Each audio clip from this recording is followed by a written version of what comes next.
Isang araw, pumunta ako sa dagat namin na sobrang parat ng tubig. Grabe, ang ganda ng dagat dito. Parang dagat talaga. Lulubog si Dong. Grabe, ang gwapo mo talaga, Dong. Pag naog Shukoy. At mamasulsa ni si Elias.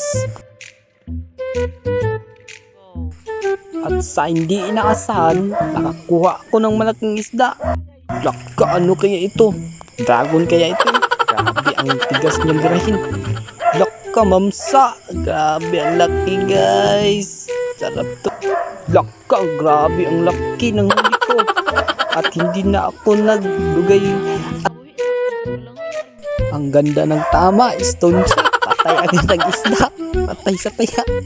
Grabe, ang labas pa, oh. Mulangoy-langoy ko talaga. Grabe, ang laki, guys. Oh, grabe, sobrang presko. Grabe, nagkisi-kisi pa talaga. Bagong huli talaga ito. Grabe, ang ganda, oh. Laki. Grabe, ang lipay ko talaga, guys. Grabe, napakalaki niya, no? Yeah, giant to ball.